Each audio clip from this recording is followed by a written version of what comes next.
ಇನ್ನು ಉಡುಪಿ ಜಿಲ್ಲೆಯಾದ್ಯಂತ ಮಳೆಯ ಅಬ್ಬರ ಮುಂದುವರೆದಿದೆ. ಕೋಟಾ ಸಾಹೇಬ್ರ ಕಟ್ಟೆ ರಾಜ್ಯ ಹೆದ್ದಾರಿ ಸಂಪರ್ಕ ಬಂದ್ ಆಗಿದೆ. ಕೋಟಾ ಭಾಗದಲ್ಲಿ ಭಾರೀ ಮಳೆ ಆಗ್ತಾ ಇರುವ ಹಿನ್ನೆಲೆಯಲ್ಲಿ ಉಕ್ಕಿ ಹರಿದ ಹೊಳೆ ಬನ್ನಾಡಿ ಭಾಗದಲ್ಲಿ ಪ್ರತಿ ವರ್ಷವೂ ಕೂಡ ನೆರೆ ಕಾಣಿಸಿಕೊಳ್ಳುತ್ತೆ. ಬನ್ನಾಡಿ ಹೊಳೆ ತುಂಬಿ ಹರಿದ ಪರಿಣಾಮ ಹೈವೇ ಮೇಲೆ ನೀರು ನಿಂತು ಸಂಚಾರ ಅಸ್ತವ್ಯಸ್ತವಾಗಿದೆ. ಈ ಹಿನ್ನೆಲೆಯಲ್ಲಿ ಹೆದ್ದಾರಿಯನ್ನ ಬಂದ್ ಮಾಡಿ ಪರಿಶೀಲನೆಯನ್ನ ಮಾಡಲಾಗ್ತಾ ಇದೆ.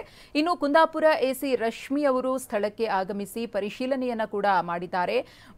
ಮಳೆ ಆರ್ಭಟ ಕಡಿಮೆಯಾಗಿದ್ರೂ ಕೂಡ ನೆರೆ ಏರಿಕೆಯ ಸಾಧ್ಯತೆ ಇದೆ. ಹಾಗಾಗಿ ಮುಂಜಾಗ್ರತಾ ಕ್ರಮವಾಗಿ ರಾಜ್ಯ ಹೆದ್ದಾರಿಯ ಸಂಪರ್ಕವನ್ನ ಬಂದ್ ಮಾಡಲಾಗಿದೆ. ದೃಶ್ಯಾವಳಿಯಲ್ಲಿ ಗಮನಿಸ್ತಾ ಇದ್ದೀರಿ ಆ ಒಂದು ಚಿತ್ರಣ ಹೇಗಿದೆ ಅಂತ ಹೇಳಿ. ಹಾಗಾಗಿ ಯಾರೂ ಕೂಡ ದುಸ್ಸಾಹಸಕ್ಕೆ ಕೈ ಹಾಕಬಾರದು. ಒಂದು ವೇಳೆ ಅಪ್ಪಿತಪ್ಪಿ ಯಾರಾದರೂ ಕೆಲಸ ಕಾರ್ಯ ಇದೆ ಅರ್ಜೆನ್ಸಿ ಅಂತ ಹೇಳಿ ಹೋಗ್ಬಿಡ್ತಾರೆ ಅಂತ ಹೇಳಿ ಅಲ್ಲಿ ಸಂಪೂರ್ಣವಾಗಿ ಸಂಪರ್ಕವನ್ನೇ ಬಂದ್ ಮಾಡಿ ಅಧಿಕಾರಿಗಳು ಕೂಡ ಮುಖಾಂ ಹೂಡಿದ್ದಾರೆ. ಒಂದಷ್ಟು ಮುಂಜಾಗ್ರತಾ ಕ್ರಮಗಳನ್ನು ಕೂಡ ವಹಿಸಲಾಗಿದೆ.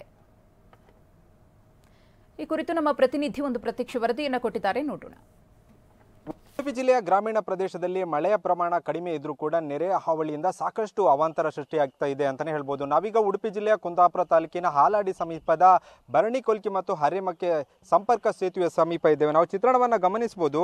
ಕೇವಲ ನೀರಿನ ಸೆಳೆತಕ್ಕೆ ಈ ಒಂದು ಬ್ರಿಡ್ಜ್ ಸೇತುವೆ ಏನಿದೆ ಅದು ಕೊಚ್ಚಿಕೊಂಡು ಹೋಗಿರುವಂಥದ್ದು ಮತ್ತು ಸಿಂಕ್ ಆಗಿರುವಂಥದ್ದು, ಕುಸಿತ ಆಗಿರುವಂಥದ್ದು ನಾವು ಚಿತ್ರಣವನ್ನು ಗಮನಿಸಬಹುದು. 1 ವರ್ಷದ ಹಿಂದೆ ಅಷ್ಟೇ ಈ ಒಂದು ಸೇತುವೆ ಕಾಮಗಾರಿಯನ್ನು ಮಾಡಲಾಗಿತ್ತು. ಆದರೆ ಕಳಪೆ ಕಾಮಗಾರಿಯಿಂದ ಈ ಒಂದು ಸೇತುವೆ ಕುಸಿತಿರುವಂಥದ್ದು. ಹರೇಮಕ್ಕೆ ಮತ್ತು ಭರಣಿಕೊಲ್ಕಿ ಎನ್ನುವ ಸಂಪರ್ಕ ಸೇತುವೆ ಕಡಿದು ಹೋಗಿರುವಂಥದ್ದು. ಈ ಭಾಗದ ಜನರಿಗೆ ಸಾಕಷ್ಟು ಸಮಸ್ಯೆ ಕೂಡ ಉಂಟಾಗಿರುವಂಥದ್ದು. ಯಾಕಂದರೆ ಈ ಭಾಗದಲ್ಲಿ ಸಾಕಷ್ಟು ಮಕ್ಕಳಿದ್ದಾರೆ. ಶಾಲೆಗೆ ಹೋಗಬೇಕಾದ್ರೆ ಇದೇ ಸೇತುವೆಯನ್ನು ಅವಲಂಬಿಸಿ ಶಾಲೆಗೆ ಹೋಗಬೇಕಾದ ಪರಿಸ್ಥಿತಿ ಇದೆ. ಆದರೆ ಈ ಒಂದು ಸಂಪರ್ಕ ಸೇತುವೆ ಕಡಿತ ಆಗಿದ್ದರಿಂದ ಸುಮಾರು 10 ಕಿಲೋಮೀಟರ್ ಸುತ್ತುವರಿದು ಶಾಲೆಗೆ ಹೋಗಬೇಕಾದಂಥ ಪರಿಸ್ಥಿತಿ ಕೂಡ ಉಂಟಾಗಿರುವಂಥದ್ದು ನಾವು ಚಿತ್ರಣವನ್ನು ಗಮನಿಸಬಹುದು. ಈ ಭಾಗದ ಜನರು ಕೂಡ ಇಲ್ಲಿಯ ಸ್ಥಳಕ್ಕೆ ಭೇಟಿ ನೀಡಿ ಪರಿಶೀಲನೆಯನ್ನು ಅಂದರೆ ಈ ಒಂದು ಸೇತುವೆಯ ಕಾಮಗಾರಿಯ ಗುಣಮಟ್ಟವನ್ನು ಪರಿಶೀಲನೆ ಮಾಡ್ತಿರುವಂಥದ್ದು. ಯಾಕಂದರೆ 1 ವರ್ಷದ ಹಿಂದೆ ಅಷ್ಟೇ ಇಲ್ಲಿಯ ಜೀವನ್ ಶೆಟ್ಟಿ ಅನ್ನೋರು ಈ ಒಂದು ಸೇತುವೆ ಕಾಮಗಾರಿಯನ್ನು ನಡೆಸಿದ್ರು.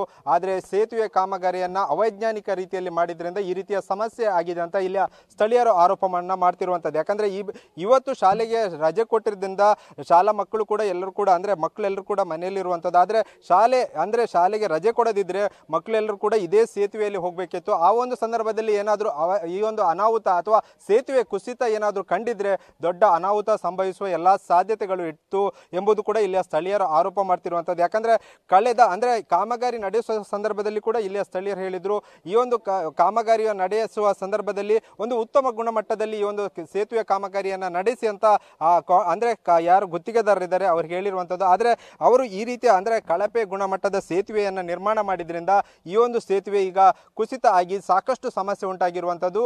ಈ ಒಂದು ಸಮಸ್ಯೆಯಿಂದಾಗಿ ಇಲ್ಲಿಗೆ ಜಿಲ್ಲಾಧಿಕಾರಿಗಳು ಭೇಟಿ ಕೊಡಬೇಕು ಮತ್ತು ಯಾರು ಗುತ್ತಿಗೆಯನ್ನು ಪಡೆದುಕೊಂಡಿದ್ದಾರೆ ಅವರು ಕೂಡ ಈ ಸ್ಥಳಕ್ಕೆ ಭೇಟಿ ಕೊಡಬೇಕು. ಇಲ್ಲಿಯ ಜನರ ಸಮಸ್ಯೆಗಳನ್ನು ಆಲಿಸಬೇಕು. ಈ ಒಂದು ಕಳಪೆ ಕಾಮಗಾರಿಗೆ ಏನು ಕಾರಣ ಎಂಬುದರ ಬಗ್ಗೆ ಕೂಡ ಪರಿಶೀಲನೆ ಮಾಡಬೇಕು ಎಂಬುದು ಕೂಡ ಇಲ್ಲಿಯ ಸ್ಥಳೀಯರ ಆಗ್ರಹ ಆಗಿರುವಂಥದ್ದು. ಕ್ಯಾಮರಾಮ್ಯಾನ್ ರಾಮ್ ಜೊತೆ ಪ್ರಜ್ವಲ್ ಅಮೀನ್, TV9 ಉಡುಪಿ.